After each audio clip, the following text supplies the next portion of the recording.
Hello, my name is Lourdes Font. I'm the acting chair of the master's program in Fashion and Textile Studies, History, Theory, and Museum Practice. For over 30 years, our program has prepared graduates for positions as museum curators, conservators, educators, archives, collections managers, auction house specialists, and professors of fashion and textile history. I'd like to welcome you to the 2020 Fashion and Textile Studies Symposium. Our annual symposium is an important event in the life of our program. When members of the public are invited to join our students, faculty, and alumni to hear our second-year students present original research centering on a subject or theme that they have chosen. This year, the theme is Women's Work, 20th Century Fashion Designers and the Industry. Every spring, the symposium is the culmination of a course in our program titled Advanced Theory Professional Seminar, taught by Professor Rebecca Jumper Matheson. This year, we are especially grateful to Rebecca and especially proud of this class. The COVID-19 pandemic has prevented us from gathering in person, but with Rebecca's guidance, the students have been able to complete their research and prepare their papers to the highest professional standards. I'd like to express our appreciation also to Karen Trivette, Director of the Special Collections and FIT Archives of the Gladys Marcus Library, and to Samantha Levin, Special Collections Associate and Curator of Digital Assets, who have helped us to plan our recording of this event. It will be permanently archived along with our previous symposia in Special Collections. I hope that everyone who views this recording will enjoy learning more about 20th century women fashion designers. Now I will turn you over to Rebecca to introduce our first speaker. I am delighted to introduce our first speaker today. It's going to be Brenea Irvine. Brenea is from Los Angeles, but now lives in New York, where she's completing her MA in Fashion and Textile Studies at FIT. Her current specialization in historical costume and curatorial practices is a natural progression from her Bachelor of Arts degree in anthropology with a concentration in archaeology from the University of California, San Diego. Brenea's interest in fashion history was piqued by volunteer work at FITM Museum in Los Angeles and furthered by an internship in the costume stock department at the Seattle Opera. As part of her graduate studies, she interned at the Robert and Penny Fox Historic Costume Collection at Drexel University. Brenea is in the process of writing her qualifying paper, which analyzes the power and influence of the fashion press on the appearance and reappearance of the leg of mutton sleeve throughout the 19th and 20th centuries. The title of Brenea's paper is The Fall of Luxury, the Forgotten History of Farquharson and Wheelock. Please help me in welcoming Brenea.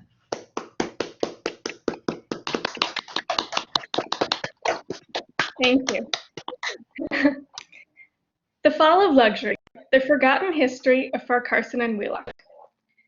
It is difficult to fathom how someone once called, quote, one of the nation's foremost dress designers, end quote, could be so easily forgotten. But in the almost 70 years since her death, the names of Margaret Wheelock, 1875 to 1952, and her sister Jessie Farquharson, 1868 to 1952, have become virtually unknown. The sisters immigrated to New York at the turn of the 20th century and later began a dressmaking firm under the name Farquharson and Wheelock. Their esteemed clientele included high society ladies and women in the diplomatic sphere, such as wives of American ambassadors to Britain. During the 1930s, they received yearly regulations from Buckingham Palace, crowning them, quote, official dressmakers of British court presentation gowns, end quote. They are also credited with designing evening and wedding dresses for socialites and heiresses such as Cornelia Vanderbilt. Drawings of their designs and descriptions of their collections were often featured in Women's Wear Daily, formerly known as Women's Wear, and the Daily News throughout the 1920s, 30s, and 40s. The Farquharson and Wheelock label can be found on garments housed in the collections of the Museum at FIT, the Metropolitan Museum of Art, the Museum of Fine Arts Boston, the Chicago History Museum, and the RISD Museum, examples of which are shown here. This illustrates an understanding of the importance of collecting and maintaining the fashions made by these talented women. However, these museums offer little insight into the garments or their designers. Evidence of important wealthy clients and continuous inclusion in the media point to a successful enterprise and high status within the fashion industry. But the name Farquharson and Wheelock has been nearly expunged from the story of 20th century fashion.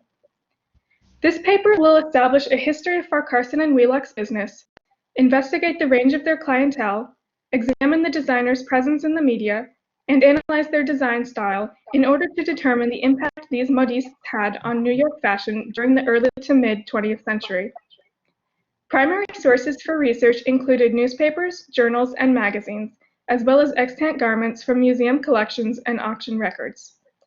This paper will explore all aspects of Farquharson and Wheelock's dressmaking firm in order to illustrate that these long-forgotten designers were once at the forefront of luxury fashion in New York, but they are no longer remembered today due to two main reasons.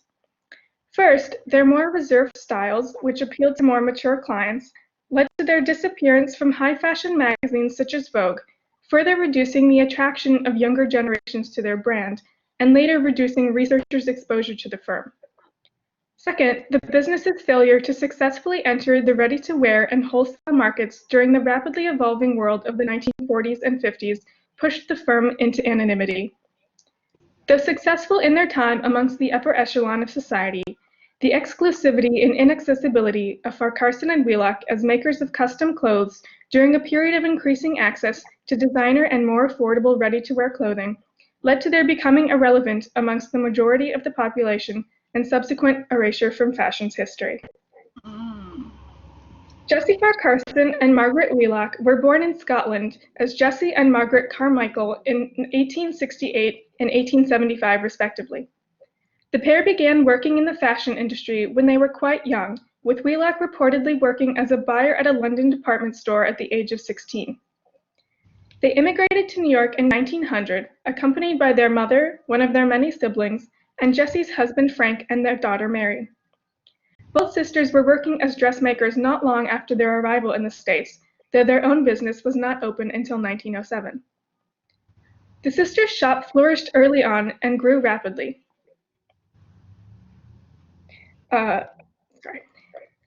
Images of some of the streets their businesses occupied are shown here. In 1910, the office of Farquharson and Wheelock stood at 3 East 47th Street. By this year, the sisters were already enjoying success amongst high society women, and by January of 1911 were doing well enough to purchase and alter a 5-story residence at 724 Fifth Avenue into a dressmaking business. One of their surviving garments from circa 1912, seen here, was sold for $900 by Augusta Auctions in 2014 and shows this address on its label. The black silk net and intricate jet beading across the bodice, sleeves, hem, and train of this evening dress indicate a very high caliber of craftsmanship. The opening of a Chicago branch of Farquharson and Wheelock at 800 Tower Court, Chicago Avenue in 1916 indicates the sisters' business was prospering and the demand for their garments was increasing. According to the March 13th issue of Women's Wear from that year, Farquharson and Wheelock purchased the 5-story building in Chicago and had it completely renovated to suit their taste. The oyster white walls and Renaissance-style ceilings, French blue velour carpeted stairs and matching blue cushions and curtains, crystal chandelier, and inlaid mahogany and marble fireplaces would have created a luxurious environment for their clients.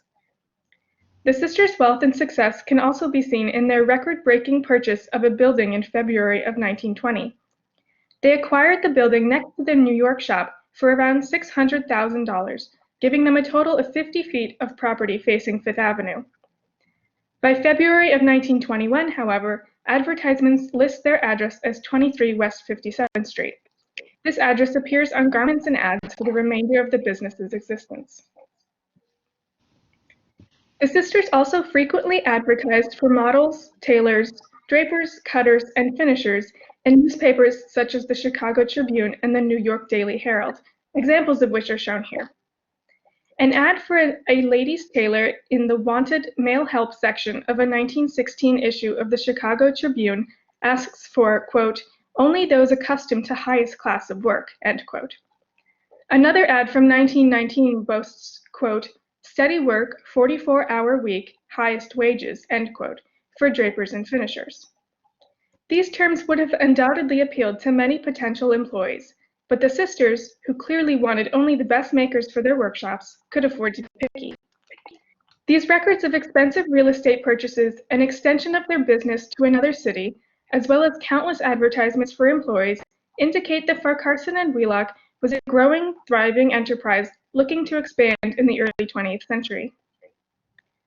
Custom gowns by Farquharson and Wheelock were expensive and could therefore only be purchased by women of society's upper crust. Newspaper and magazines from the early to mid-20th century recount events in which high society women purchased gowns from the sisters' atelier, presenting a clearer idea of the kinds of women who were frequenting their establishment. By 1910, they were enjoying enough prominence that former President Theodore Roosevelt's daughter Alice, Mrs. Nicholas Longworth, ordered a custom evening dress to wear to the White House at Mrs. Taft's New Year's reception. Seen here is a dress created by the sisters in approximately the same year. An article in the Cedar Rapids Gazette details the story of how Mrs. Longworth's gown was stolen from a wagon during shipping on Friday, December 30th. She demanded a new dress be delivered to her Washington home by Monday morning, ordering the modistes to keep their workers overnight in order to complete the task.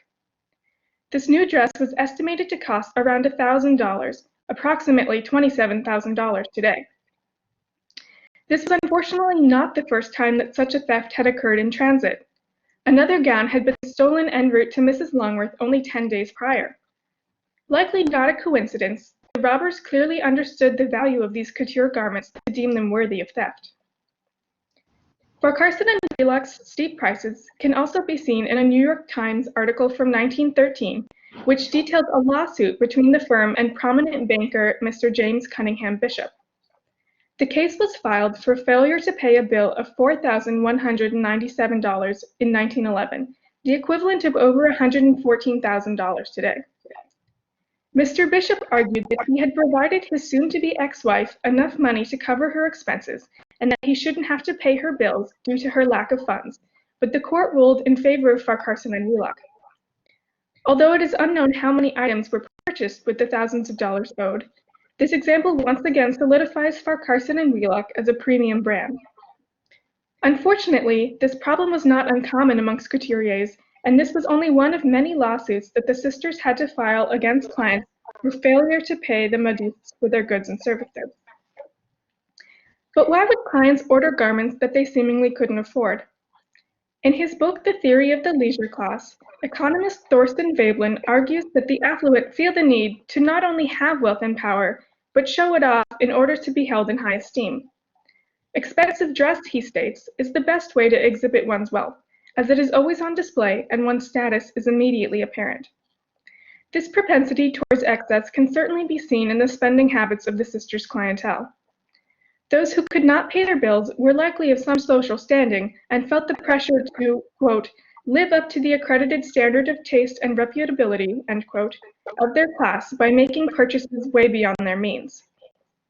The countless number of outstanding bills undoubtedly negatively impacted the sisters' business, leaving them without a significant amount of capital with which to purchase new materials. Thankfully, the patronage of some of society's wealthiest kept their business afloat. The women of the Vanderbilt family, once one of the wealthiest families in America, often purchased garments from Farquharson and Wheelock's shop. In 1924, the sisters designed Miss Cornelia Vanderbilt's white satin and lace wedding gown, seen here, for her marriage to Mr. John Francis Amherst Cecil, a British aristocrat and first secretary of the British Embassy in Washington. The Newport Vanderbilts were also known for frequenting Farquharson and Wheelock's atelier, though not typically in person. Countess Zechagny, Gladys Vanderbilt, would reportedly go to Paris and send the sisters orders from France, presumably based on styles she saw in the fashion capital.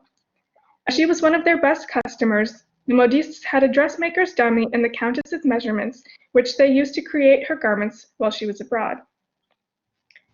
A case study of the Farquharson and Wheelock evening dress from 1938 in the collection of the museum at FIT, pictured here, gives an in-depth look into the reality of custom-made garments.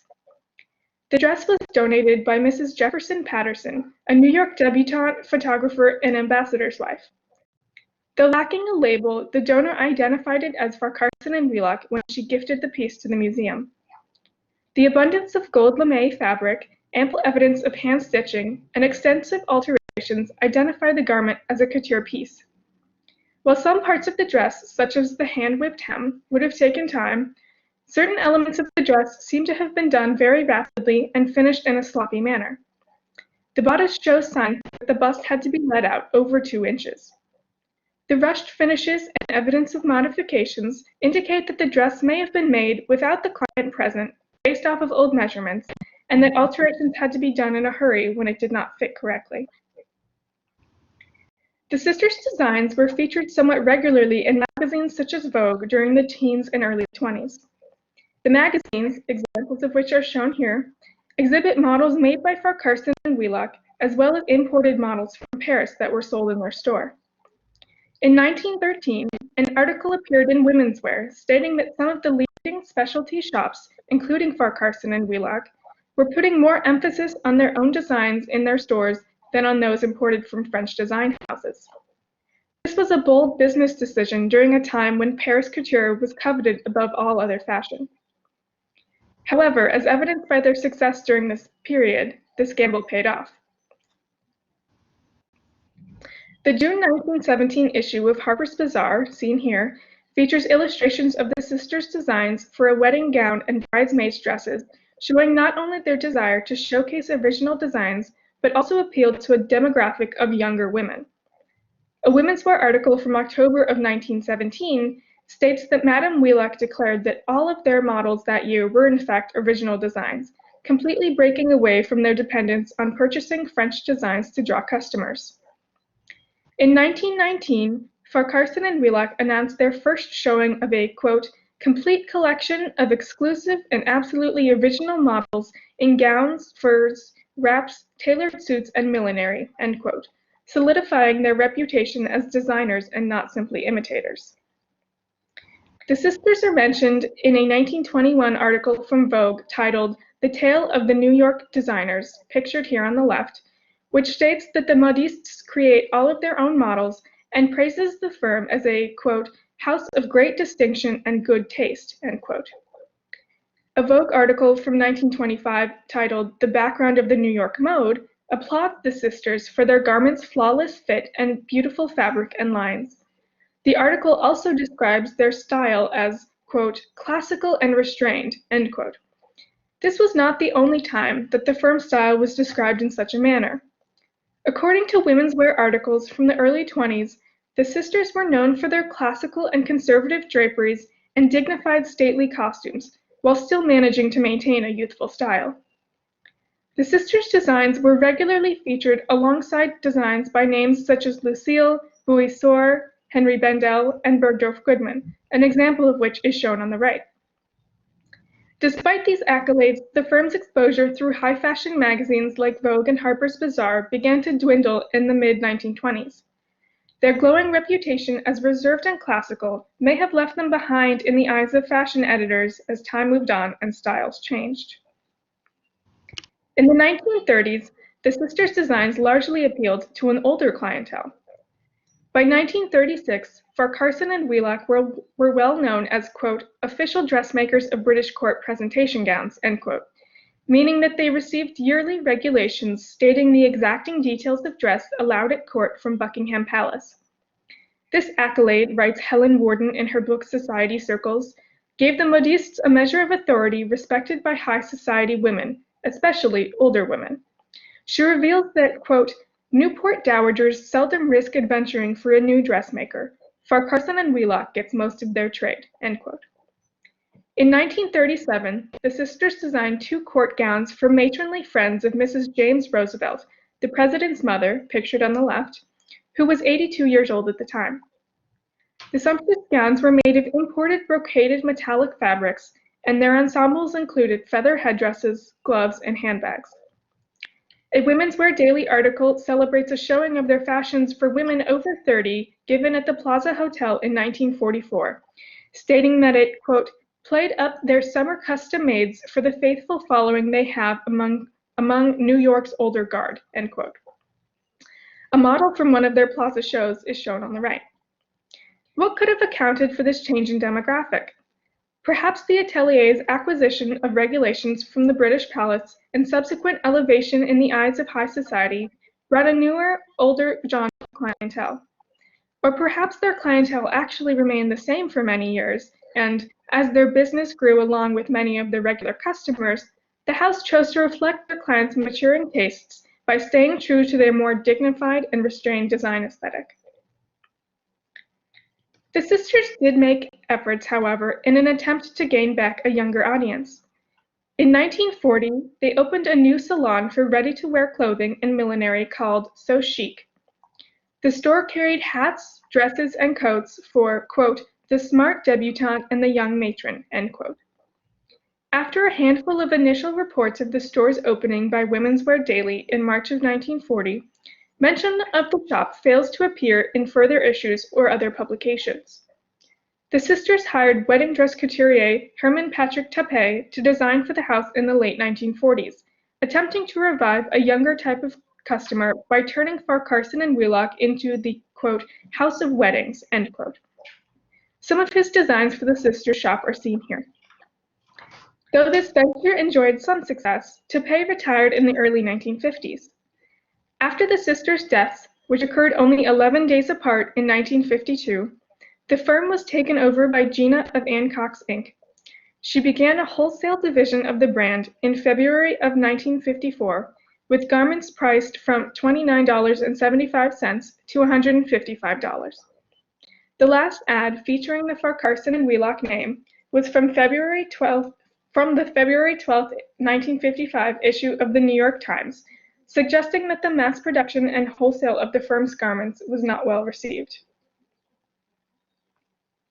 Though their impact on New York fashion amongst the upper echelon of society was significant during the early 20th century, Farquharson and Wheelock's expensive custom-made clothing and restrained designs could not keep up with or compete against more affordable and daring garments popular amongst younger generations.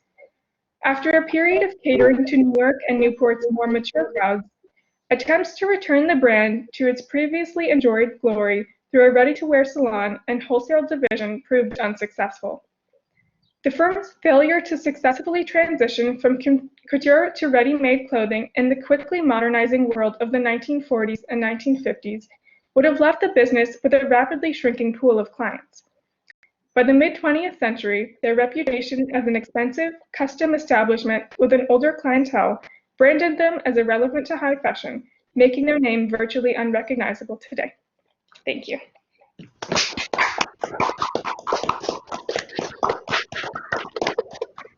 Thank you, Brunea.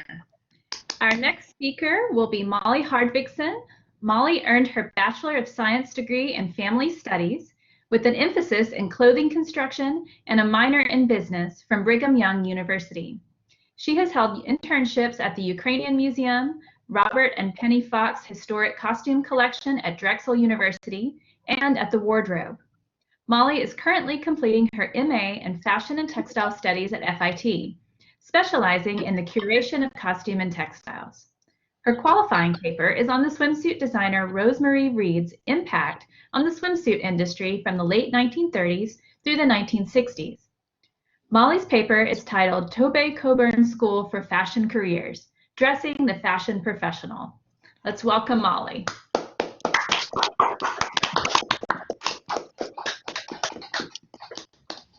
Thank you. The Tobey Coburn School for Fashion Careers, Dressing the Young Fashion Professional. The birth of the department store in the mid-19th century resulted in a new form of mass consumption of goods. Women played a large role in this development, both as a consumer and employee. The success of these stores largely hinged on the capabilities of their sales associates. However, little instruction was available. To fill this gap in the training of fashion professionals in the retail industry, Tobey Keller Davis and Julia Coburn founded the Tobey Coburn School for Fashion Careers in 1937. The combined professional experience of the founders provided the students a wide range of connections to retailers, merchants, editors, designers, and other fashion professionals.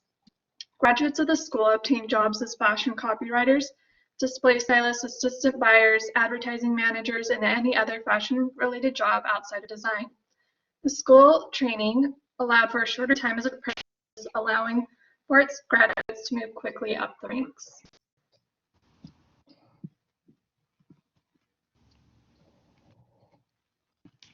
This paper will explore how the Tobey School for Fashion Careers prepared their students to enter the fashion field by preparing them with the appropriate skills and necessary appearance standards required of a fashion professional performing in the front regions of the industry. As a result, the students were in high demand by employers, resulting in many of the students being employed upon graduation.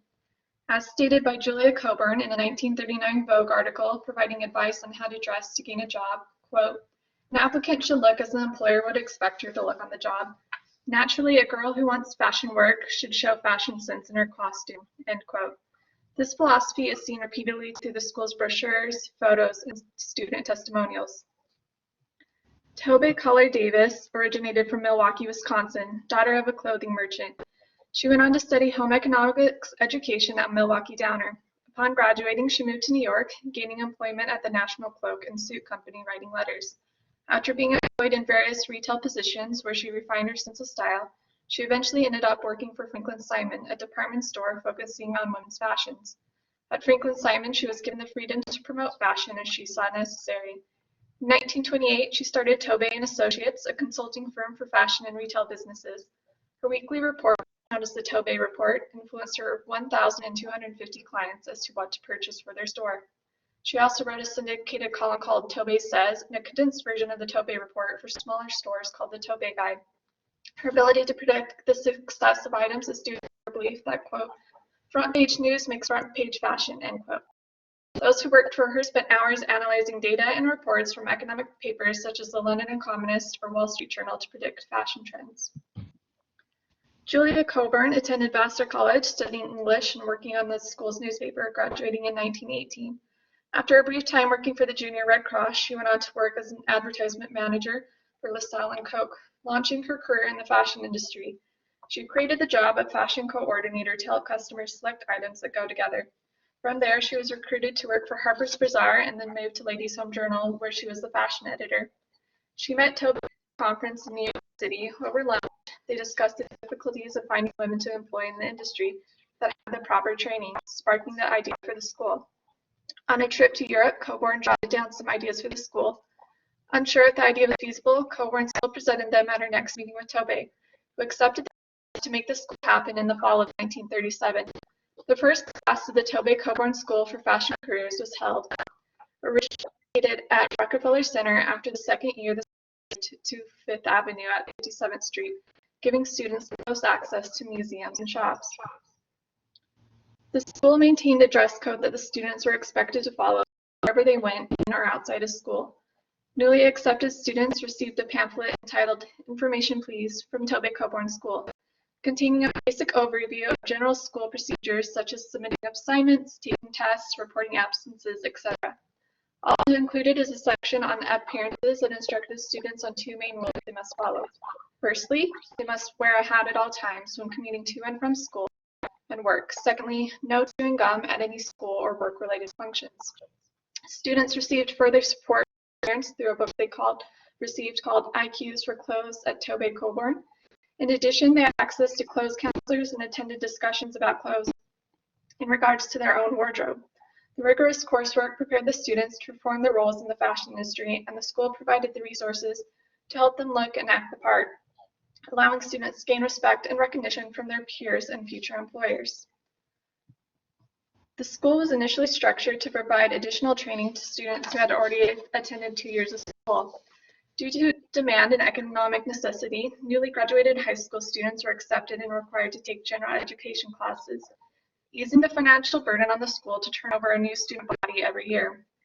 The curriculum provided a wide range of knowledge in fashion, such as reporting, writing, advertising, and merchandising. Other classes focused on business skills, such as public speaking or sales. While not a design school, fabric construction classes were included to provide knowledge about the qualities of textiles, allowing students to better assist customers or make buying decisions.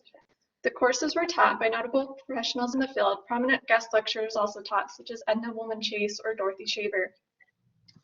An important part of the school's curriculum included the personal appearance clinic, where students were taught how to look like a fashion professional. In the 1939-1940 school brochure, the class is described as, quote, class discussion and personal interviews to improve appearance and poise. Also a course of lessons in the Elizabeth Arden Salon on exercise, posture, diet, skincare, and grooming, end quote. The photos included in the brochure featuring students sitting on mats, legs crossed, and arms stretched high. The teacher is shown standing behind one of the students correcting her form. Posture and poise play a large role in the clinic. The student carries oneself is just as important as how they dress. Because students spend a lot of time on their feet for homework assignments and as sales assistants, these classes assisted in building up the stamina they needed. Posture is practiced in front of the mirror to promote awareness of the appearance of the body when performing tasks such as sitting or greeting customers. Exercises are given to students to practice walking, sitting, rising, and navigating stairs. In a 1942 Good Housekeeping article entitled Want a New Job? Be Sure You Look the Part, two students, Vinton Taylor and Janet Knotts, go through the personal appearance clinic. At the beginning of the class, each student is photographed. In the before pictures, the students are wearing over-the-top hats, boxy suits, and flipped-out hair. The two students are then depicted participating in various aspects of the class, from exercise, skincare, or posture. They also learn about different hair and makeup styles that will best suit them. The knowledge gained in this course can also be applied to work depending on their career direction, such as preparing models. In the after photos, the students have a sleek view, followed with makeup, and are wearing simple black dresses. For the final exam of this class, students are judged by their peers on appearance, poise, and style. Terry Seymour, a student beginning study at the Tobey Coburn School in 1953, wrote an article for 17, describing her experience entering the fashion field. She notes her experience participating in the personal appearance clinic. Quote, so taking the long view, we dress for class every day with as much care as if we already had fashion jobs. No blue jeans and rundown fingernails, suits, small, neat hats, and manicures always in good repair. We have a personal appearance clinic where we learn how to achieve the grooming and professional look that goes hand in hand with big city success. In the clinic, each of us improves her posture, her makeup, her hairstyle, and her figure. And very importantly, we learn how to maintain our new look with minimum fuss and bother, end quote. This shows how at Tobey Coburn School not only taught the necessary information and skills required for this job, but also the skills of dress and deportment demanded of fashion professionals. The purpose of the personal appearance clinic is to groom the students to appear as fashion professionals and not ordinary college students. During this time, students were promoting the casual look, which included sweaters, socks, and slacks. As noted by Deirdre Clement, most Sussex schools, such as Vassar or Smith's College, pushed the boundaries of what was acceptable casual wear for women to wear, more so than co-ed universities, due to the lack of a male presence. As seen in this photo from 1940 Life magazine showing students at Smith's College attending a lecture. One student is wearing a sweater with the sleeves pushed up to her elbow, the other is wearing long socks and dirty sneakers, and each one is slouching over their notes. Tobey Coburn, on the other hand, maintained a strict formal standard of dress for their students. In contrast to Smith College, a class held at Tobey Coburn shows students dressed in simple suits and dresses, wearing classic heels, hair smoothed backs, sitting straight and attentive with smiles on their faces. In the same 1939 Vogue article in which Julia Coburn is quoted, job searchers were advised not to appear like college students by wearing a sweater or riding hat to an interview. By requiring the students to maintain proper grooming and dress during the school, they were able to practice their presentation of self, so when time came to gain employment, their efforts no longer looked practiced. The widespread adoption of casual dress resulted in the blurring of social norms. Individuals began to appear the same. The requirement of wearing a hat and suit at the Tobey Coburn School visually set the students apart. The strict dress code was due to the students living in the city and constantly being in the public eye when commuting. The result was the students were recognized for their refined sense of style. In an article from Mademoiselle, the author notes how they have a quote look that sets them apart from everybody else. The students are seen in small groups, fashionably dressed, wearing hats, carrying around leather briefcases, indicating to the people of New York that they attend Tobey Coburn. More rural colleges such as Vassar did not hold such strict dress standards as wearing a hat. However, Radcliffe College, the all-female counterpart to Harvard, required their students to wear hats as well. By 1930, the students at Radcliffe voted to no longer accept this dress code requirement. The requirement for Tobey Coburn students to wear hats did not the wayside until the late 1970s.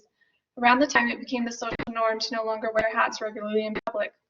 For a school that is training fashion professionals who should be on the forefront of new trends, the strict dress code can sound dated and restrictive. However, these students were preparing to enter the fashion industry in supporting roles such as buyers and salespeople, who historically are expected to know the current trends in order to sell them but not necessarily participate in them. Irving Goffman, a sociologist of the mid-20th century, theorized that people try to control the perception others have of them by managing circumstances such as appearance or manners. He presented his theory in his book, The Presentation of Self in Everyday Life, in which he compares social interactions to a theater production, with the world as the stage and the participants the actors, connecting the performance that people put on when presenting themselves to others versus when they are backstage, which he refers to as the front and back region. Kaufman illustrates this idea with an example of a saleswoman who is expected to be alert and continually standing and smiling when in the presence of customers, only allowed to relax when in the back room. He also notes that the saleswoman cannot chew gum, aligning with the rules at Tobey Coburn. The backstage region is needed because the individual cannot maintain this performance for the whole day, thus allowing the individual to relax in an area that they will not be observed by an audience. For the students at Tobey Coburn, this backstage region is in the comfort of their homes or lounging areas at school and work, as they are expected to maintain their performance while commuting and additionally at school and work, an emotionally taxing expectation. The backstage region is vital. Goffman also noted that performers will try to present a performance that is unpracticed, and something they have never struggled with before. Therefore, the personal appearance clinic functioned as a backstage area, allowing the students to learn how to present themselves without embarrassing themselves in front of potential employers. The school maintained the personal appearance clinic up until the early 1980s, at which point the course no longer appears in the course catalogs.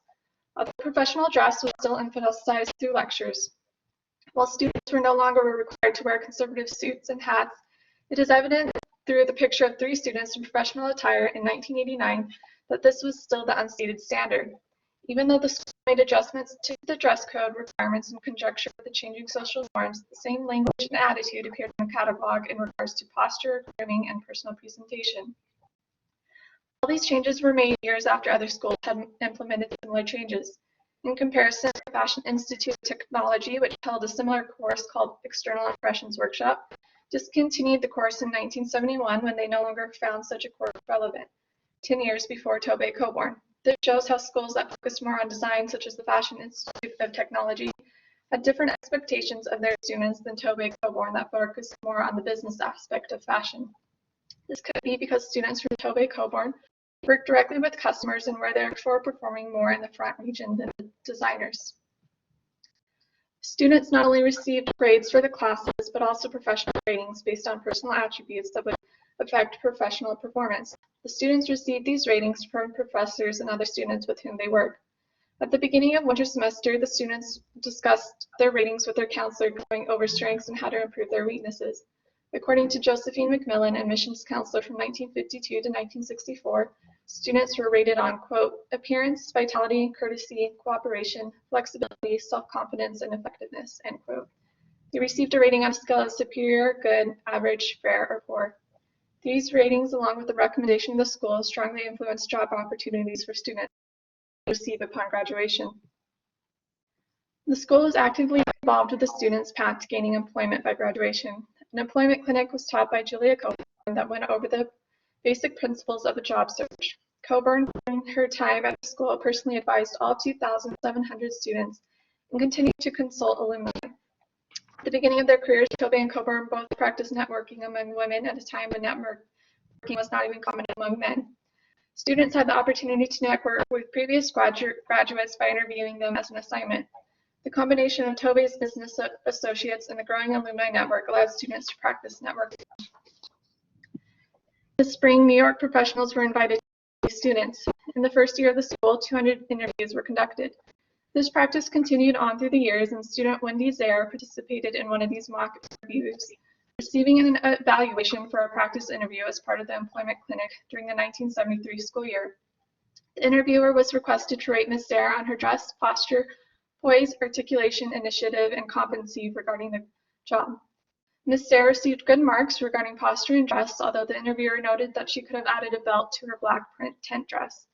Overall, the interviewer felt that Ms. Zare could have better grasp of the job and better maintain her poise throughout the entirety of the interview, but that she would benefit from the continued practice of these mock interviews.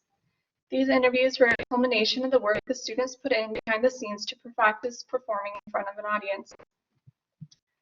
One student to benefit from the employment clinic was Clara Athens. She attended the school in 1955 and participated in the employment clinic, taking copious notes throughout, as evidenced by her thick notebook held at the New York Public Library archives.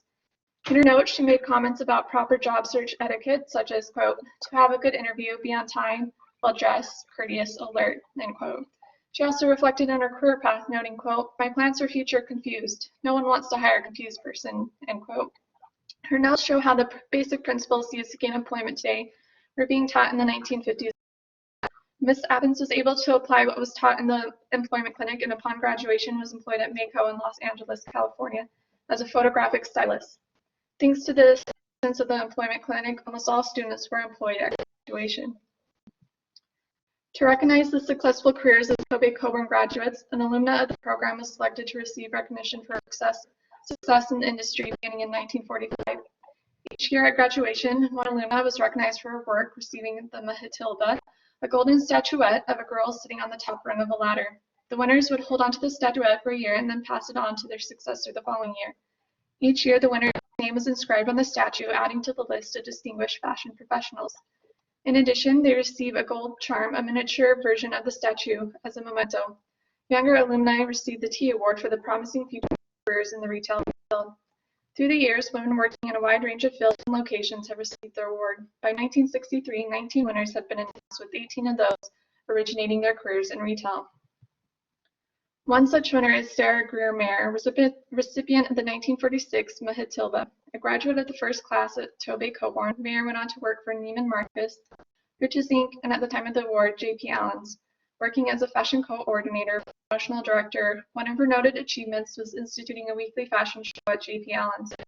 Interestingly, she commented about herself, quote, look, I don't even dress well most of the time. I couldn't possibly deserve an award, end quote. The reporter contradicts the statement, saying that it's a, quote, hoax and compliments her original dress.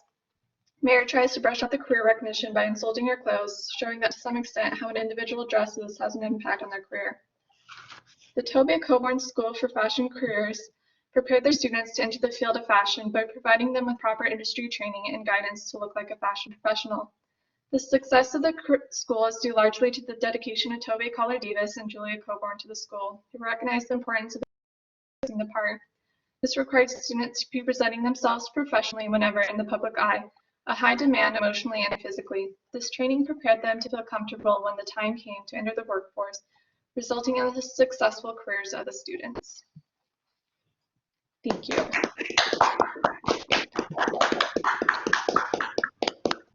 Thank you, Molly.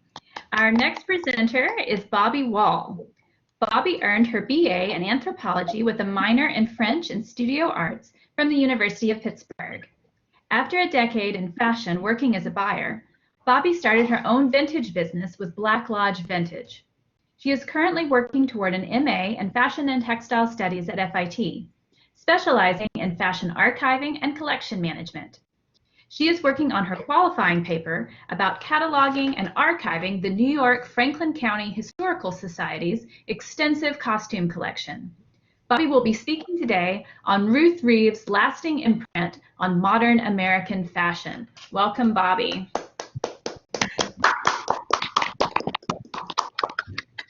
Thank you. So my paper is entitled Ruth Reeves' Lasting Imprint on Modern American Fashion. Ruth Reeves, 1892 to 1966, was an American artist and textile designer whose pioneering creations expressed a distinctly American sensibility when the world of fashion and art was seeking inspiration from Europe. Her list of accomplishments in the decorative arts world are numerous and well documented, even though early in her career she created hundreds of fashion illustrations and was determined to energize the fashion industry through her own sources of inspiration. Reeves' influence on the fashion world has been overlooked. In the 1930s, some of her textile designs even found their way onto garments. Reeves' lasting contribution to American fashion is evident in her mentorship of fashion students and industry professionals. her creation of an inspirational design vocabulary for designers, and of course, her captivating and innovative textile designs that pioneered an artistic, autobiographical approach.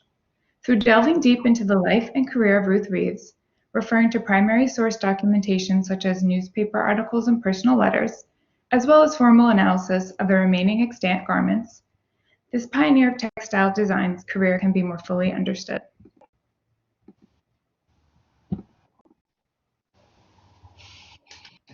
Reeves' contribution to the decorative arts field cannot be overlooked, and she is best known for her Art Deco-inspired textile and fabric designs, commissioned in 1933 for the carpet and walls of Radio City Music Hall in New York City. Another groundbreaking contribution was her assistance in establishing the Index of American Design in 1936. The WPA-funded project recruited hundreds of artists to render documentary illustrations of American folk and decorative art objects from the colonial period through 1900. The illustrations were showcased in exhibitions all over the country, and the photograph on the left shows a presentation in July of 1938 at the Macy's store in New York City. In the middle, Magnus Fossum draws the 1770 Boston town coverlet, and the finished rendering found in the index is on the right. Designers all over the country use the index for inspiration in their search for an authentically American design. Reeves continued to facilitate the invigoration of the American design industry when she earned prestigious grants to travel to Central and South America and India to research textile design and production. Reeves also exhibited with and was a member of the American Designers Gallery, the American Union of Decorative Artists and Craftsmen, and the National Alliance of Art and Industry. Popular homemaking magazines and publications like the Studio Parnassus and the American Magazine of Art often showcased her hand-printed fabrics. Ruth Reeves was born on July 14, 1892 in Redlands, California, and went on to study art at the Pratt Institute in New York City and the California School of Design in San Francisco, California. In her second year of art school, Reeves won a prestigious scholarship with the Art Students League to attend master-led art classes in New York City. Reeves studied under New York painter Kenneth Hayes Miller, whose modern work emphasized the two-dimensional nature of the painting surface through graphic and flat depictions. This graphic and two-dimensional aesthetic foundation would have a lasting effect on Reeves' work in textile design and is evident in one of her most acclaimed textiles, Manhattan, shown here on the right. After her time in art school, Reeves was introduced to Morris DeCamp Crawford, a research fellow at the American Museum of Natural History and the editor of the Design and Research Department at Women's Wear, which changed its name to Women's Wear Daily in 1927. In the early 19th century, the start of the First World War had created anxiety among textile and garment manufacturers who feared isolation from the latest Parisian fashion designs. Crawford saw the isolation as an opportunity for the American fashion industry to assert their independence and develop their own American aesthetic separate from Europe. As a research fellow and self-taught textile expert, Crawford identified museum collections as rich sources for design inspiration. This sentiment would have a massive influence on Reeves' aesthetic and approach to textile design. A photograph of her in Native American dress at the American Museum of Natural History illustrates Reeves' belief that the basis for excellence in industrial design lay in museum research. Reeves worked in the Design and Research Department of Women's Wear, educating their readers, who are mostly fashion and textile industry professionals, about the inspirational potential of historical garments. Reeves produced editorial illustrations, miniature garments, and even performed public demonstrations of design processes.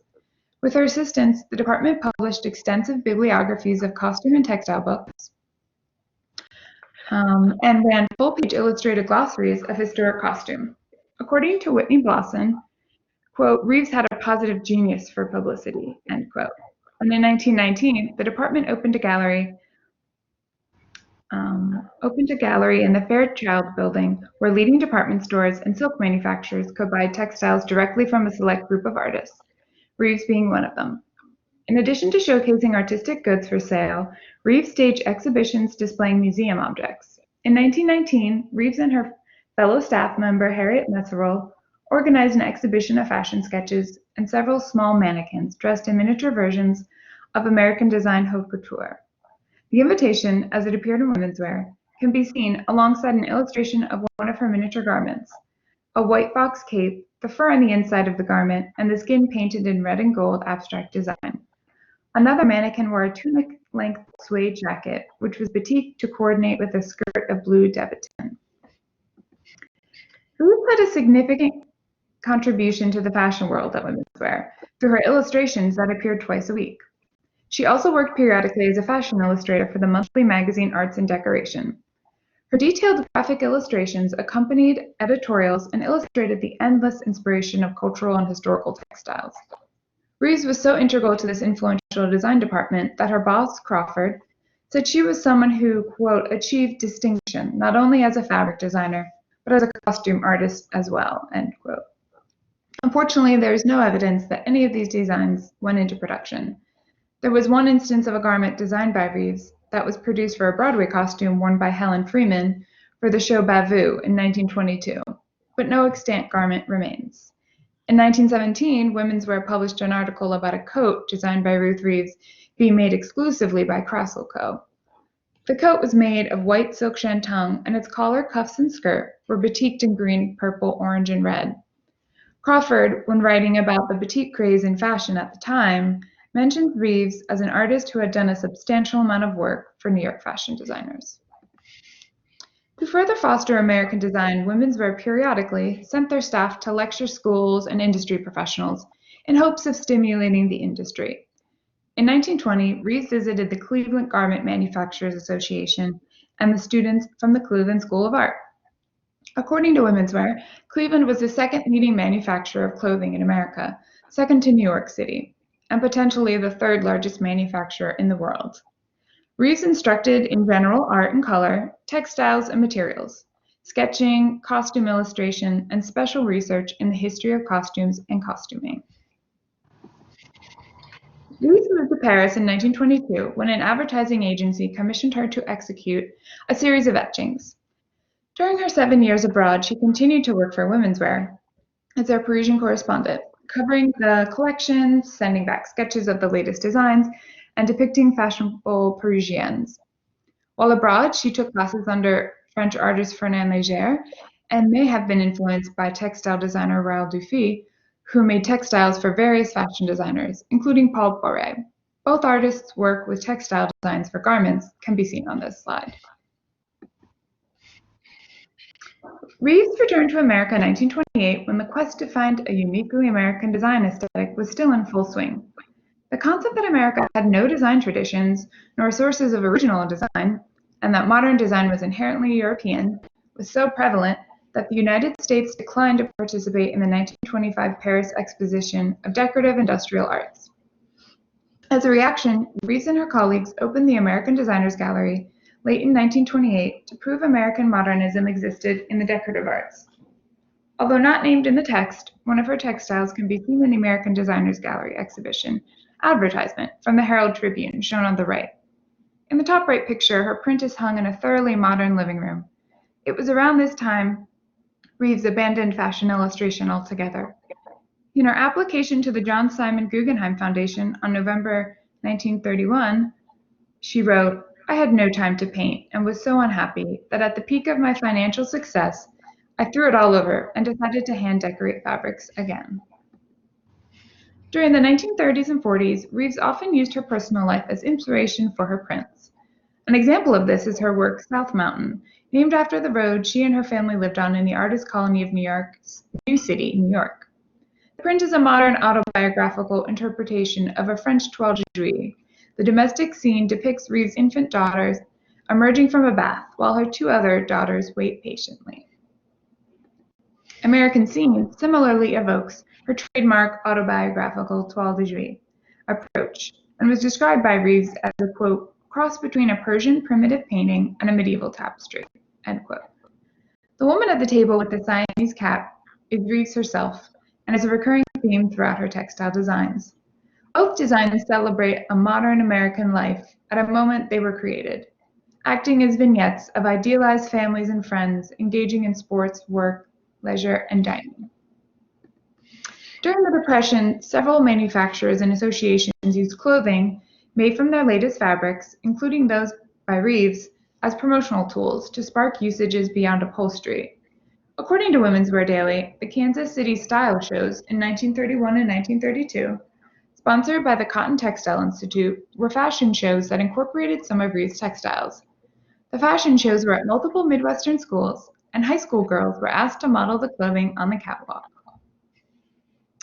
The only known tangible objects that represent Reeve's direct contribution to the fashion industry are these 3 extant dresses, each in different museum and dealer collections. The original provenance of these dresses is unknown, and according to the Cora Ginsburg Gallery, which offered the dresses in their 2018 catalog, they could have been created as promotional tools or most likely homesewn.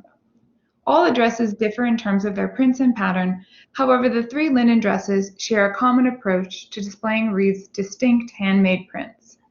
The Cora Ginsburg 2018 catalog describes the trio as, quote, "The maker of these fitted sheaths took care not to disrupt the rhythm of Reeve's bold patterns, shaping each with unobtrusive princess seams through the waists, and presenting the textiles in a straightforward manner, with minimally invasive, if sometimes inventive tailoring," end quote. Whoever the makers of these garments were, they clearly respected Reeve's prints by not obscuring them with excessive tailoring or an over-designed garment.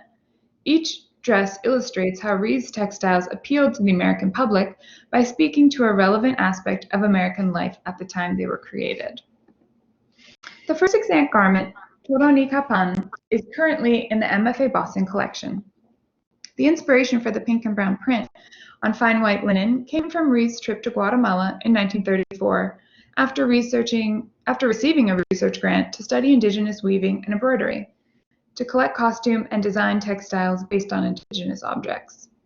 The following year, visitors to Rockefeller Center could see a tapestry woven headband from the same village collected by Reeves as a source of inspiration, in addition to the print found on this dress. On this slide is the Toro ni Kapan print in another colorway next to the dress. Reeves was straightforward and passionate concerning her intentions of using other cultures' objects for design inspiration, saying that, quote, "These native fabrics have their own validity in terms of the people and background which produce them, and for a designer to adapt such patterns verbatim would only result in a sterile and unmeaning performance." According to the 2018 Cora Ginsburg catalog, the construction of the dress is sophisticated with its functional mother-of-pearl buttons at each shoulder, circular hip pockets, and graduated box pleats at either side of the front hem. As the wearer walked, her legs would reveal the pattern concealed by the pleats. The second extant garment, Circus, is also named after its playful print and is in the collection of Cora Ginsburg. The print, which can be seen in another colorway next to the dress, is a dynamic depiction of a circus performance filled with acrobats, lion tamer, horse dancer, the ringleader, and spectators. In Running Away with the Circus, How the Big Top Stole Our Hearts, historians Joseph Bottom and Justin L. Blessinger trace the development of circuses and explain how our modern-day concept of a circus was an entirely American invention. Quote, "American culture, values, demographics, and business practices altered the fundamental nature of the European circus, and by the end of the 19th century, they had transformed it into a distinctly American pastime. At the peak of its cultural significance, the circus was a sophisticated combination of theater and business, and made effective use of advertising, train, travel, and hyperbole," end quote. The success of circuses in the late 19th and early 20th century was an early indicator of the extraordinary reach and appeal of American popular culture. The dress itself seems to evoke a younger wearer, with its shorter hem and wide, square neckline. Out of all the dresses, the construction appears the simplest, with less seams, buttons, and pockets obstructing the narrative of the print. The dress speaks to a purely democratic American pastime, and the construction also appears the most casual, reflecting the growing leisure lifestyle so often associated with mid-century American life. According to the 2018 Cora Ginsburg catalog, the silhouette on the third extant garment, Playboy, which is currently in the Met's collection, is fitted and feminine with a narrow standing collar extending into a placket at the neck, closing with yellow bake-leg buttons. The catalog also notes that the feminine yellow buttons offer a playful contrast to the masculine print and describes the innovative construction, pointing out that with a strip of fabric over the right leg, the maker created the illusion of a wrap skirt and disguised a self-lined pocket at the hip.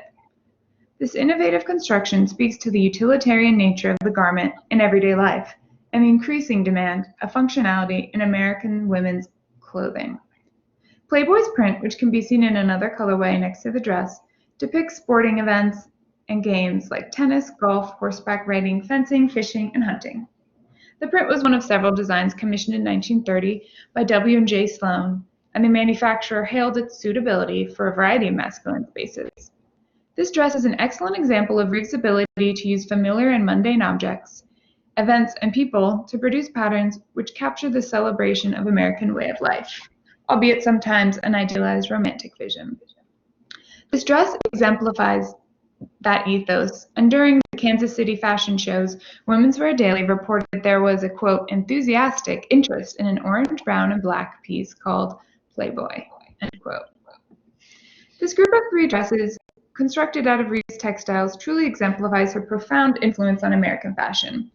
The novel and colorful designs were the first of their kind and foreshadowed the artist design print trend in fashion fabrics in the 1950s, when it was commonplace to commission artists to design novelty prints, often depicting American scenes for garments. The Signature Fabrics advertisement in Harper's Bazaar from 1953, shown on the left, used artist-designed textiles as a marketing tool, touted that the easiest way to find modern art is to wear it. Additionally, the Wemco Trans World fabric advertisement in Vogue from 1955 has a strikingly similar Manhattan skyscraper print to Reeves' Manhattan, made 25 years prior.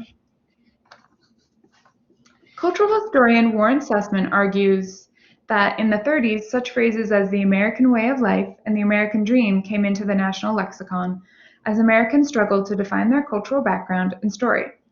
Reeves' depictions of American life, whether a concrete metropolis, rolling countryside, poignant self-portrait, or bustling family affair, are regarded as being truly representative of American life at a time when its people were struggling to define their own identities.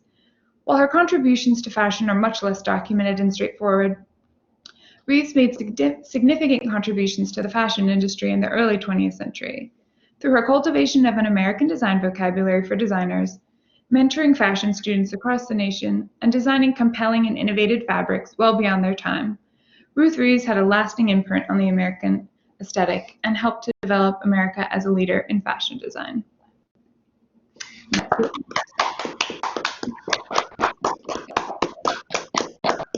Thank you, Bobby. Next, we have a paper presented by Ana Lucia Uline.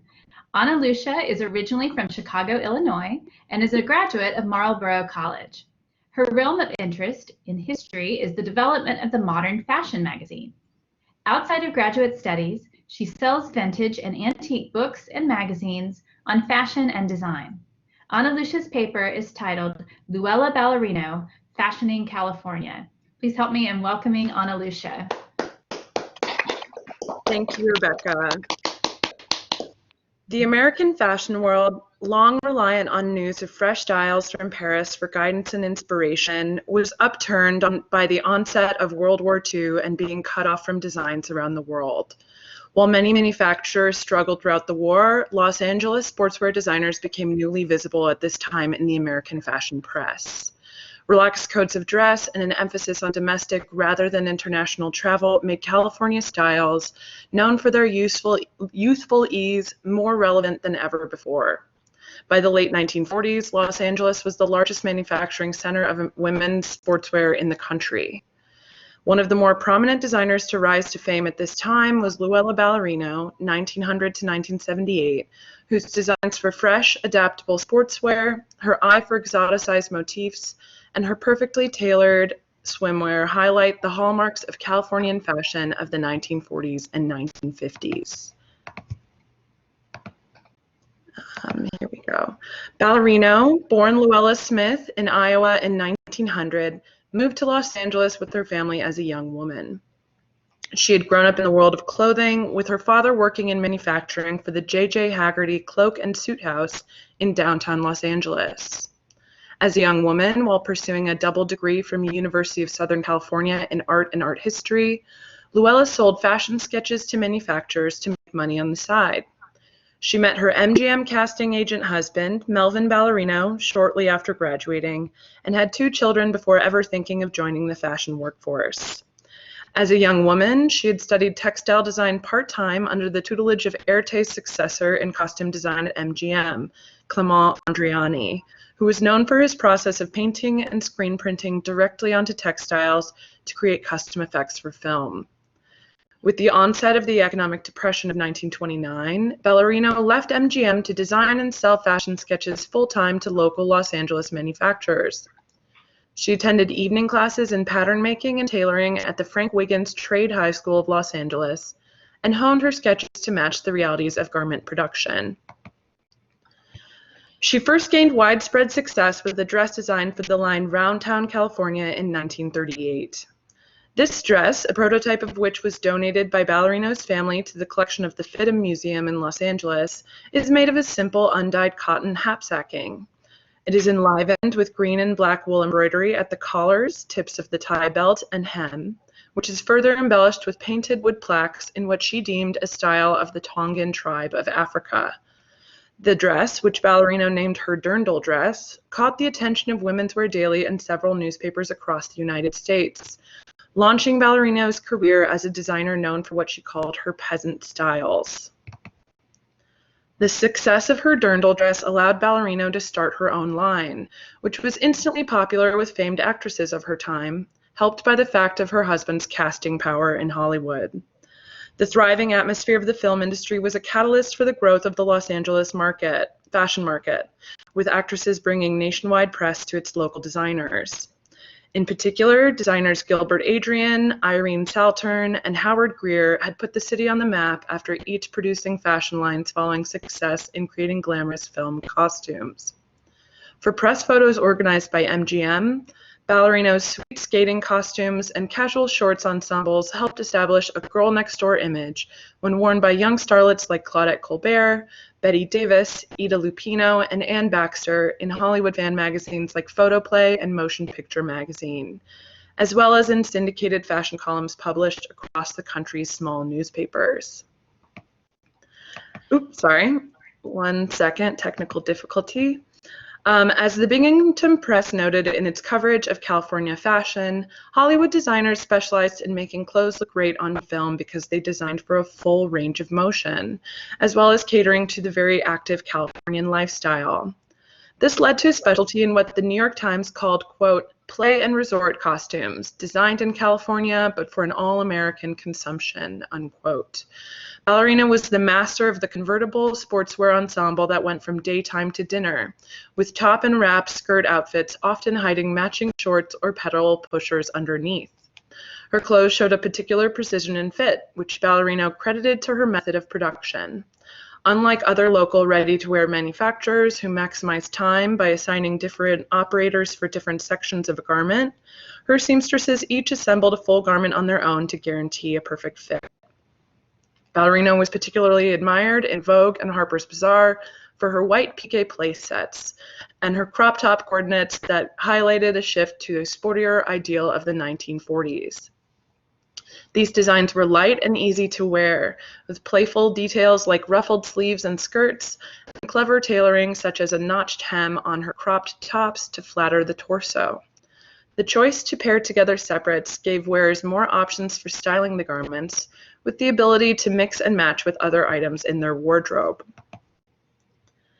An extant example of a ballerino crop top inspired by Balinese design in the collection of the FIDM Museum illustrates one of the main tenets of her design philosophy, which was the use of motifs from other cultures as inspiration. In this realm, Luella Ballerino was the poster child for the appropriation of other cultures. She had a tendency to theme each individual collection after a particular culture, such as her first collection, themed Chinese, as seen on the slide on the far left, and an Indian collection on the second from the left. Her designs tended to stick to a simple silhouette and added thematic decoration to suit the culture she was emulating, as you can see in these sets of matching separates with just the print to distinguish her Native American collection on the right from her Greek collection, seen on the far right. One culture that did influence more than just the surface design of her clothes was that of Panama, from which she borrowed the oversized ruffled collar of the traditional polera that highlighted the collarbone and lent drama to a simple cotton blouse. This silhouette appeared in varying forms in Ballerino's work for the rest of her career. She developed her method of design while teaching fashion classes at Frank Wiggins after finishing her studies, and would bring in costume prints and ethnic textiles from various different locales for her students to use as the basis for their projects. As she stated in Fashion is Our Business in 1945, quote, "I always told my students that they couldn't expect to be really original.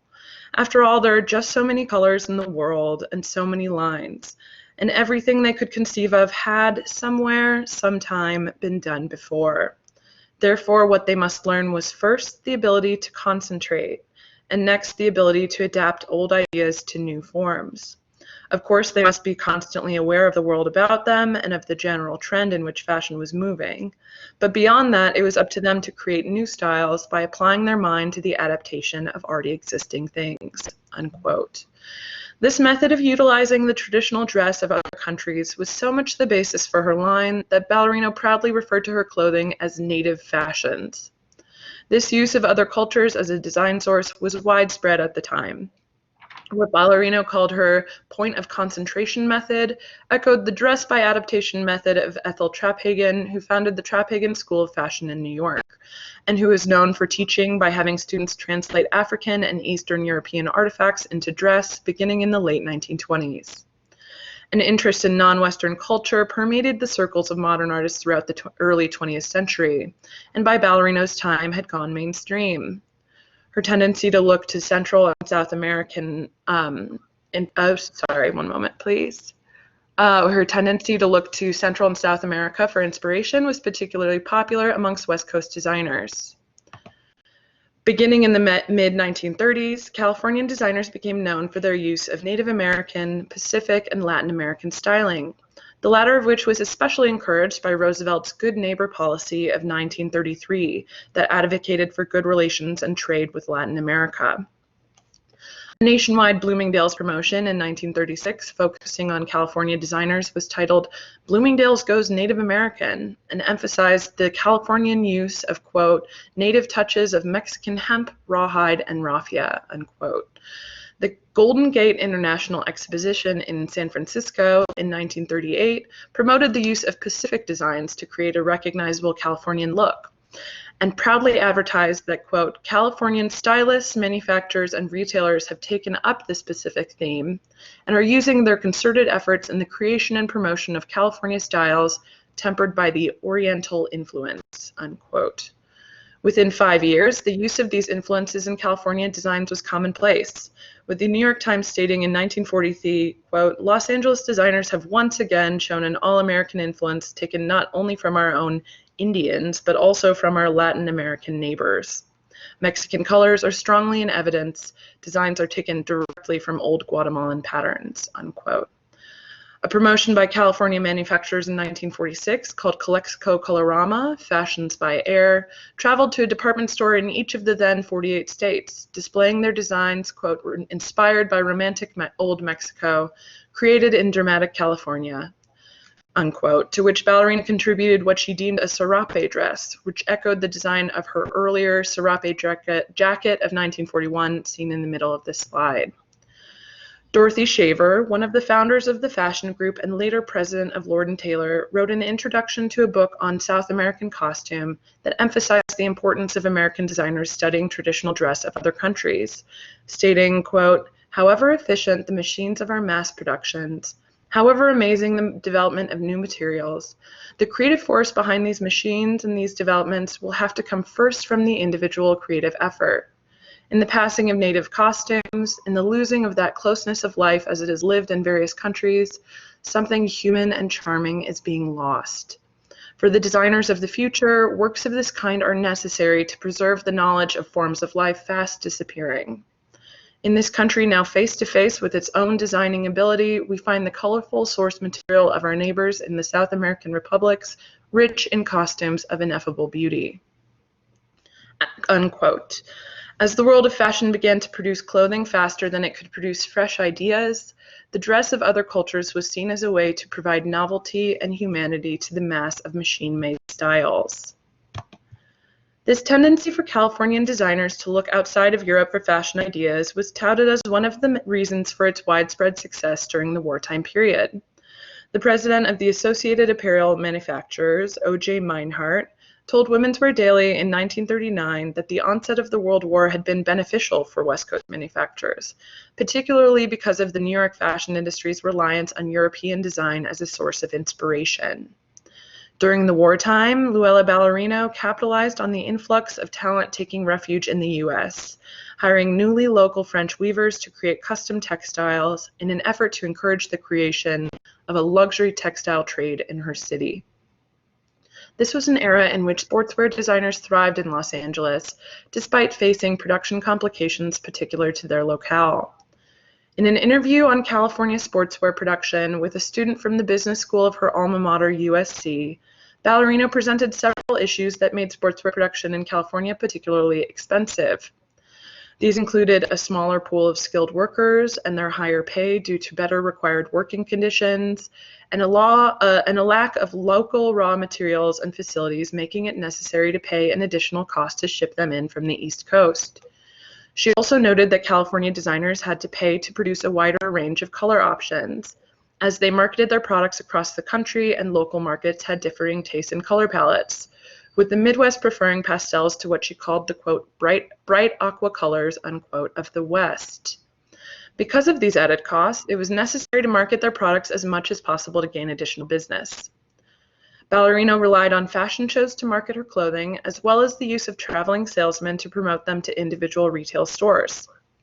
She was a founding member of the Los Angeles Fashion Group, an all-women organization that included many of Ballerino's peers in California ready-to-wear production, such as Addie Masters, Agnes Barrett, Peggy Hunt, and Violet Tatum. The Los Angeles Fashion Group promoted their work by staging a biannual fashion show called California Fashion Futures, as well as parties, banquets, and other events throughout the year for fashion buyers from 44 states. Additionally, Ballerino joined a group called the Affiliated Fashionists in 1941, which was composed of 9 women designers operating their own manufacturing plants, and who together shared the costs of promoting designs in staged events and print advertisements, recognizable by their AF stamp. This widespread promotion in the early 1940s of her day-to-night beach-friendly clothing led to Ballerino's largest career success, which was being picked up to design a line for Portland, Oregon-based swimwear giant Jantzen in 1946. Swimwear was a large portion of the West Coast market at this time, and Jantzen was in close competition with manufacturers like Catalina, Cole of California, Caltex, and Mabs of Hollywood. Jantzen capitalized on Ballerino's reputation for ensemble dressing, promoting her by name in advertisements showing her swimsuits with coordinating mini skirts for day and midi skirts for night. She added variety to their range of swimwear, stating that, quote, women need a full swimsuit wardrobe as much as they need one for other activities, unquote. Ballerino adapted styles typical of evening wear, such as a bustle skirt or wrap hood, to swimwear ensembles, which made her Jantzen designs popular in higher-end fashion publications like Vogue and Harper's Bazaar. An excellent example of her 1947 drumbeat ensemble for Jantzen, inspired by African textiles, is in the collection of the Lakma, and shows the ingenuity of her adaptable designs, with a playsuit base with removable straps for beachwear and an added wrap skirt to make it appropriate for dinner wear in a resort setting. Ballerino was paid for these earlier Jantzen collaborations on a royalty basis. Her line under her own name continued throughout the rest of the decade, but met middling success, perhaps due to her lack of interest in the fashion world's favorite new silhouette with the emergence of Dior's new look. She was more interested at this point in looking to the past for inspiration, with fashion journalist Frances DeWolf reporting in 1948, quote, all the furor aroused by the new look is a little silly to Miss Ballerino, who finds it but a logical conclusion to things that have gone before. It would have come into being much sooner were it not for the war. Fashion is a result of things that have gone before. When designers have made all the possible improvisations on one theme, they always make a right about face. Then they start over, unquote. She will go tomorrow to New York City to begin work on a new line of traditional cottons copied from calico swatches of another century. Going with her is her most prized possession of the moment, a large unwieldy book containing samples of 1,500 calico swatches used in Paris 100 years ago, unquote.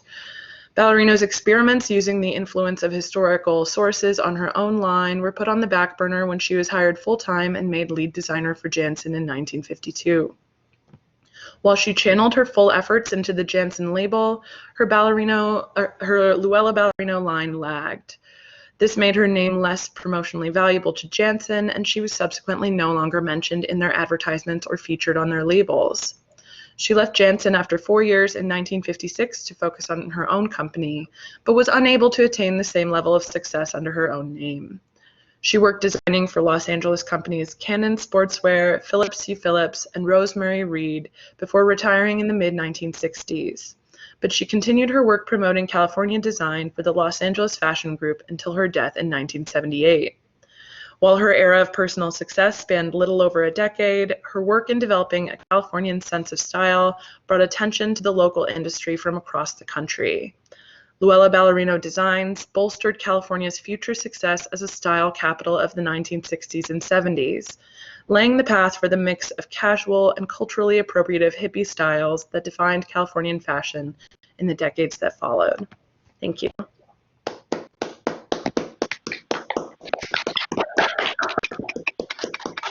Thank you, Ana Lucia. Our final speaker today will be Bridget Gerstenecker. Bridget earned a Bachelor of Arts degree from Webster University in Art History and Criticism. She previously worked as a curatorial assistant at the Contemporary Art Museum in St. Louis and is currently completing her MA in Fashion and Textile Studies at FIT.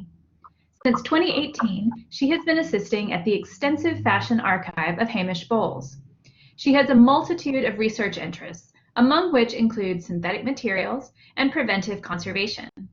Her qualifying paper will explore disposable paper garments from the late 1960s and the designer Elisa Daggs. The title of Bridget's symposium paper is Elizabeth Hawes, Mass Production for the Millions? Let's welcome Bridget.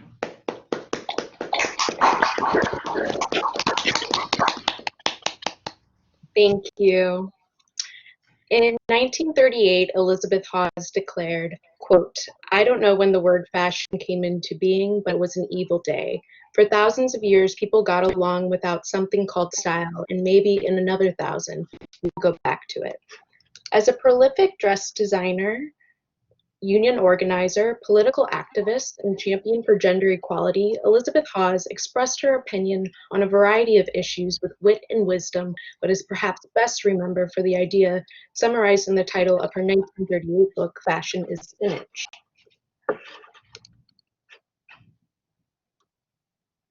This declaration encapsulates Hawes's attitude that fashion is essentially nonsensical rubbish and originates from the expression, quote, "I say it's spinach and to hell with it," an idiom that entered the American vernacular through the caption of a 1928 New Yorker cartoon. While a definition for fashion remains subject to debate among contemporary scholars, Hawes defined a clear distinction between fashion and style. Whereas style provides a functional house that doesn't change every month or every year, she personified fashion as a poor little man and a deformed beast that relentlessly changes merely to profit the fashion dictators who promote absurdities to the public. Hawes fervently rejected the French legend, which she defined as the belief that, quote, "all beautiful clothes are made in the houses of French couturiers and all women want them," end quote.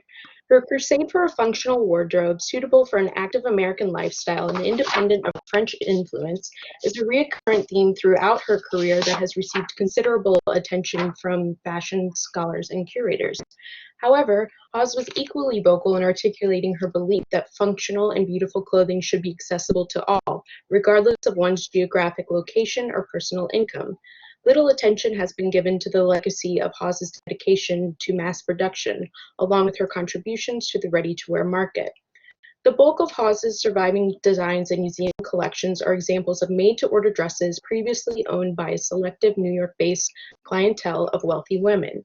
Yet she also designed countless ready-to-wear garments that were accessible to a wider audience of budget-conscious consumers and available for purchase throughout America.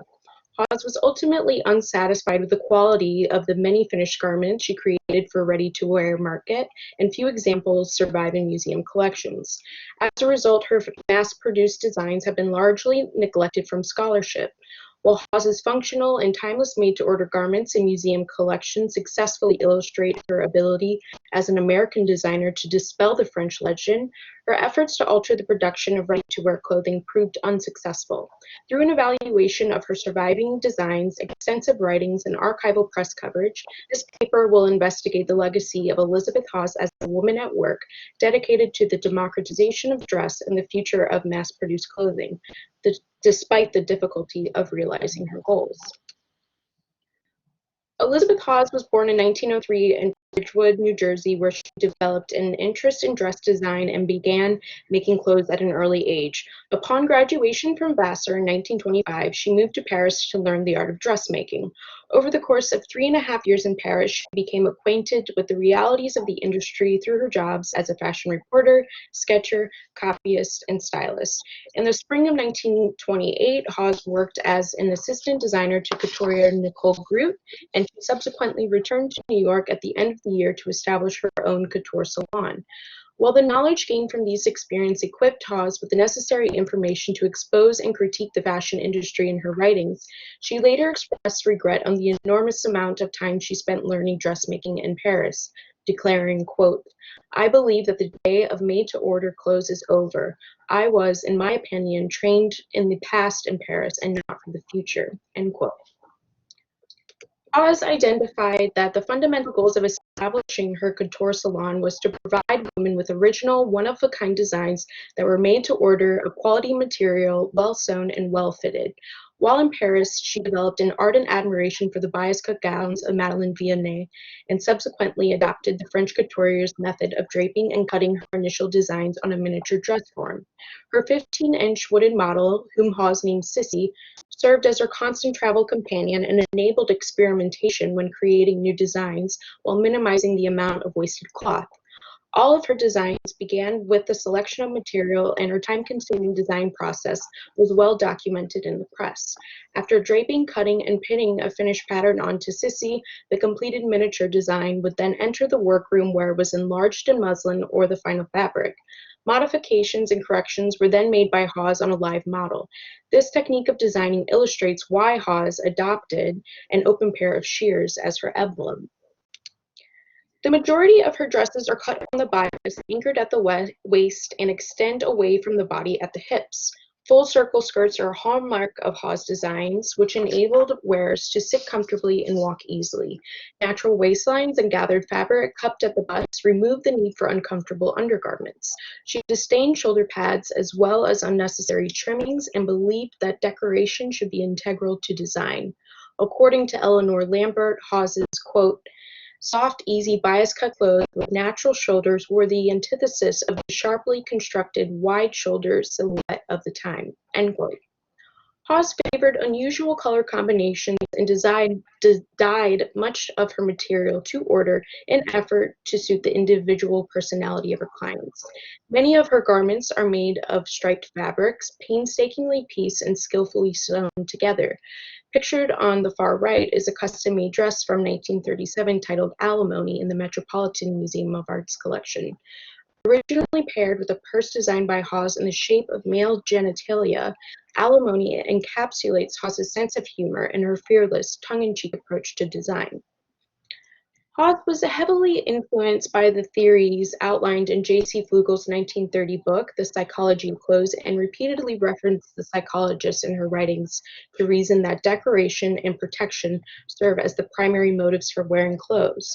However, she argued that the vast majority of clothing produced in the early 20th century was neither beautiful nor functional. In an article titled "In the Year 3000, Clothes Will Be Functional," Hawes stated, quote, "It is impossible to live, to move, eat, or breathe freely in 90% of so-called modern clothing," end quote. Comfort and freedom of movement was of her primary concern, and her free action sleeves, grouped together on the far right, present one of her dressing solutions. Rather than slavishly follow trends, she persistently advocated pants for women and skirts for men. While Hawes scrutinized the wholesale dress industry, she believed that mass production methods could be perfected in the future to ensure that comfortable and functional clothing was accessible to all. In August of 1938, Look magazine featured an article titled "Elizabeth Hawes Designs Ideal Dress for the Working Girl," in which the designer expressed her desire to improve the clothing available to average American women.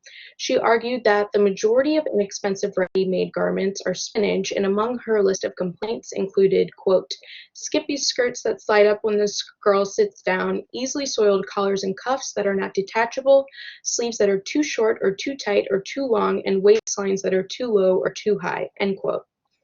Hawes's solution for the working girl, pictured here, features a dress made of a full gathered skirt that did not hike up when the wearer sat down, nor retain wrinkles when the wearer stood up. The cut and construction of the sleeves ensured freedom of movement, and the dress was made of a pre-shrunk material that could easily be laundered at home, eliminating costly cleaning bills. There were no unsightly plackets or seams that could gape open. Potentially detachable buttons and hooks were omitted in favor of a high collar that closed with a zipper.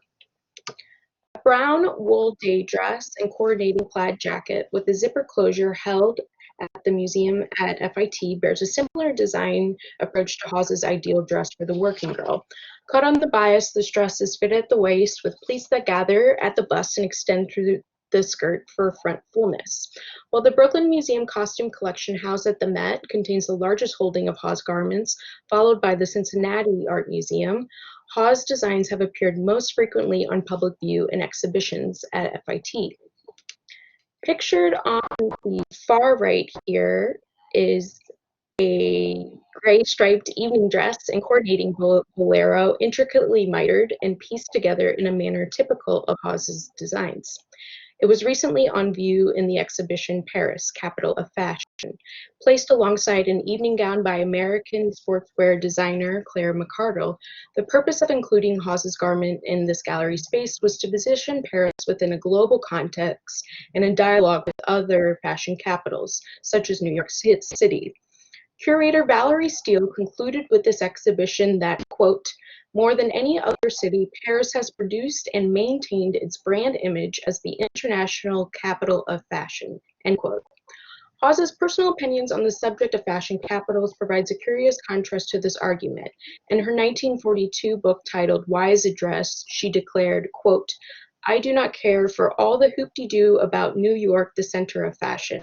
I never cared for Paris, the center of fashion. I don't care for the idea of any place being the center of fashion. All I care about is seeing that the majority of women happily dressed," end quote. Throughout her writings, Hawes identified two types of women: those who purchase clothes made to order and those who buy clothes ready-made. The Brooklyn Museum Library's collection of sketches, complete with fabric swatches and price lists, suggest that most of Hawes's made-to-order garments ranged approximately between $120 to $500 in price. As the majority of ready-to-wear consumers at this time purchased a dress for $10 or less, these custom-made designs thus catered to a minute fraction of the population. Hawes's entry into designing clothing for a broader public began in the spring of 1932 when Vice President of Lord & Taylor, Dorothy Shaver, launched a campaign to promote clothes created by American designers for American women.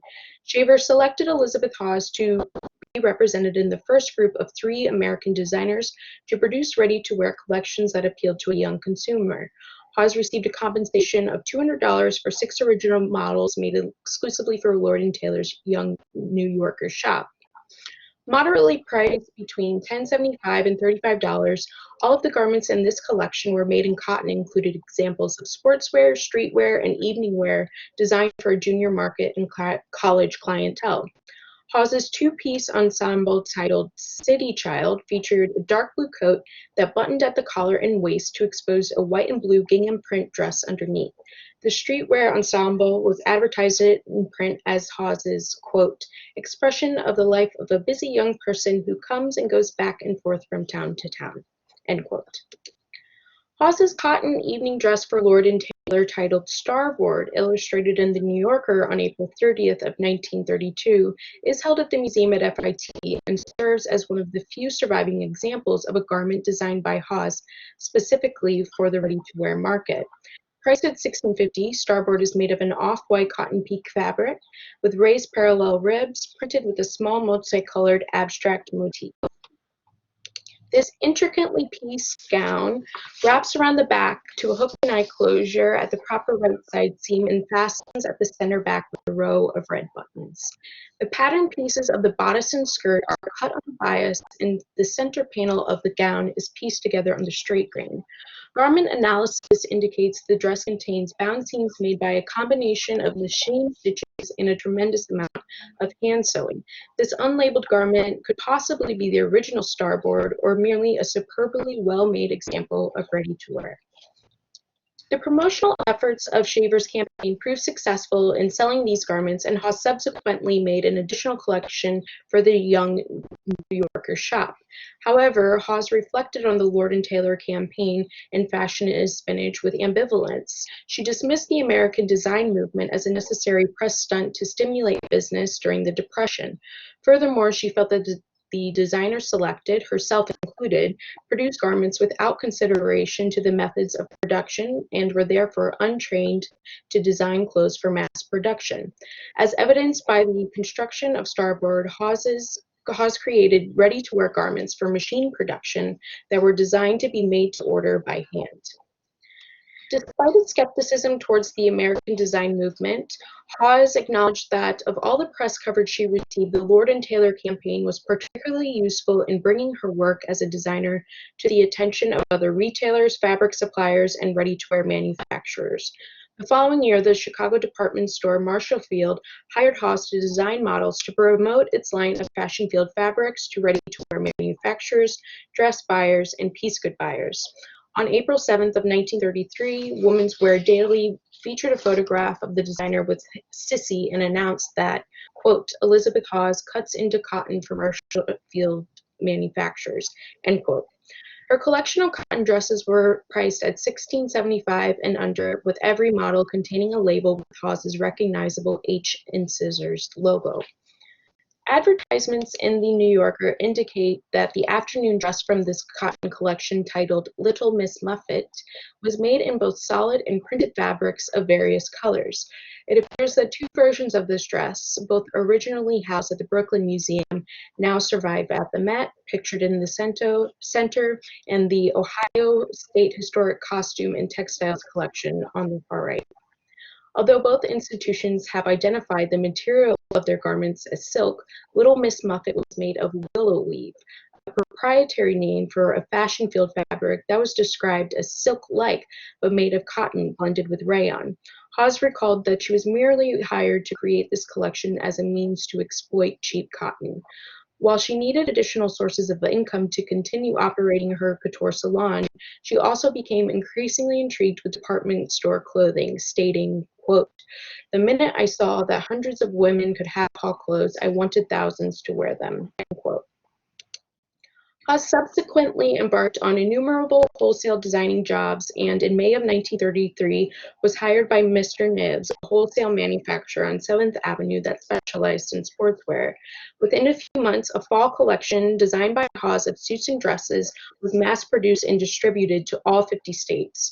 The earliest advertisements for this collection, pictured on the far left, appeared in print in the summer of 1933 and included a testimony written by Hawes which stated, quote, this is a respectful dedication of my first real collection of ready-to-wear clothes to a number of delightful people who have never been able to afford my custom-made prices, but have kept on wishing that they could, end quote. Suitable for college, football games, shopping, and working, the general silhouette of this collection included fitted waistlines and straight skirts that hit below the knee with kick pleats for front fullness. garments were priced from $10.50 to $29.50 and sold exclusively in one store in each large American city. While her previous ready-to-wear collections for retailers were created for a young clientele sized 12 to 20, advertisements indicated that this collection included garments that were appropriate for both misses and mothers and available in sizes 38 to 42. While Hawes was genuinely excited to design for the mass market and pleased when she first saw her designs illustrated in print, she was notably disappointed when she saw the finished products. Garments were cut too tight across the back or in the armholes and did not have enough seam allowance to permit necessary alterations. Nearly all the clothes were sized too large and simply did not fit. Belts were largely absent from Hawes's wholesale collection, and while her beltless dresses were a success when fitted at the waist and made to measure in her couture salon, she discovered that beltless dresses were doomed to fail when made for ready-to-wear in a factory setting. Regardless of size, all women have different proportions and waist measurements. Belts were thus necessary to provide some appearance of fit. Furthermore, when her manufacturer ran out of a given material, they merely substituted it for another. Often this caused unsightly color combinations and distorted the drape of a finished garment. She argued that the early man-made fibers, such as rayon and acetate, favored by wholesalers for their low price, were ultimately unpredictable materials that could potentially destroy the shape of a garment after its first cleaning. Hawes was largely unfamiliar with the machine methods of mass production when she designed her ready-to-wear collections, and she cited this factor as the primary reason for her lack of success as a wholesale designer. Her famous scissors, which were indispensable to her brand image and symbolic of her dressmaking process, were unsuitable for factory production. To manufacture mass-produced garments, numerous piles of cloth are stacked, the top layer is marked out with a pattern, and then cut through with an electric knife. While this technology enabled lower clothing prices by reducing labor costs and the amount of time required to cut a single garment, this method allowed for patterned pieces to slip off the grain and thus sacrifice the accuracy and precision of cutting garments by hand. It is notable that Hawes dedicated fashionist spinach to both Madame Vionnet and to the future designers of mass-produced clothes. This dedication alludes to Hawes's dichotomous commitment to couture and ready-to-wear. She strove to maintain the standards of her custom-made clothes with expert craftsmanship, quality fabrics, and proper fit, which proved impossible to achieve when designing for an anonymous ready-to-wear consumer. Hawes retired from the wholesale dress designing business in 1934 and continued to operate her own business, but became increasingly unfulfilled with producing designs for a select few women, a clientele whom she later identified as the rich bitches. She foresaw a demise in the custom-made dressmaking in America and fundamentally believed that, quote, the greatest satisfaction in life comes from doing the greatest good for the greatest number, end quote. Hawes closed her shop at the start of 1940 and began writing for PM, a progressive New York City-based tabloid-style newspaper that was published daily and addressed the concerns of average citizens. Hawes continued to design for a small circle throughout her life, but after 1940, her writing served as her primary source of income.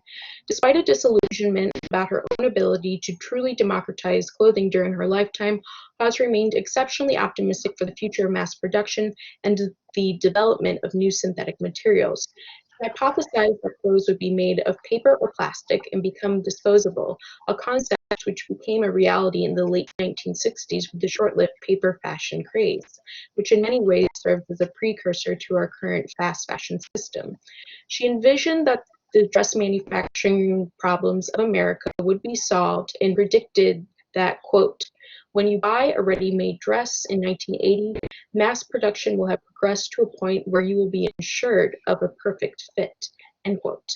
Hawes reflected on the status of fashion in 1954 through the title of her final published book, It's Still Spinach, and shortly before her untimely death in 1971, she began to examine the past, present, and future of clothing in America in her unpublished book manuscript titled Now That Fashion Has Gone to Hell. It is curious to contemplate how this fiercely unapologetic fashion critic would reflect on the status of mass-produced clothing in 2020. It seems probable that Hawes would observe that fashion is in fact still spinach. Thank you.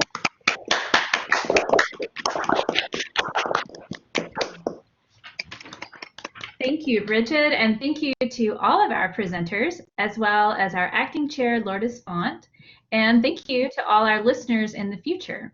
We hope that you've enjoyed today's symposium on Women at Work, 20th Century Fashion Designers and the Industry.